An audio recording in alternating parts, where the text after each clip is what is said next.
Hi, this is Andrew from Realty Now Property Management coming to you from Beechwood, Ohio. Just wanted to take a couple minutes today to talk to you about having difficult conversations with tenants, residents in your units, and really anybody that you're dealing with professionally. Unfortunately, in property management, these conversations do happen relatively often, and they're maybe the worst part of property management for me. When you do have a tenant that you have to have a conversation with, you should make sure that you get ready before you're going to have that conversation. Chart down the facts. Is what they're doing a lease violation? Is it an issue with the tenant? Is it possibly a legal issue that they're violating some city ordinances? Make sure that you know what you're going to be discussing in that call before you pick up the phone. Some other things to think about before and after that call. Stick to the facts. This is not a conversation. It's not a personal attack. It's not about having their personal interests or your personal interests.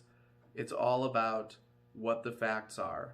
If they're in violation of a lease, if they're creating an uncomfortable environment for another resident of that property, if they're violating city ordinances. It's your responsibility as a property manager or property owner or whatever your role is in being that landlord to make sure that you protect that asset and the investment by addressing problems head on.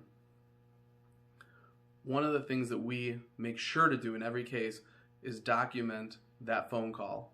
We're going to make notes in our property management software, and we're going to follow up with either an email, text message, or paper letter out to the resident. We always want to make sure that there's a clear paper trail, preferably an electronic one that shows dates and that cannot be modified. That way, if you ever have to verify when you made that call, when you had that conversation, that it's all there. Include any responses. If the person threatens you, if the person yells at you, make sure that you document that. Some other things to keep in mind when you're having that conversation, you're talking to a person. In a lot of these instances, some of these things are embarrassing. You might have to talk to them about personal family issues, things that are going on. There are domestic issues that occur. It's important that you remain gentle and sensitive while still being very clear and factual.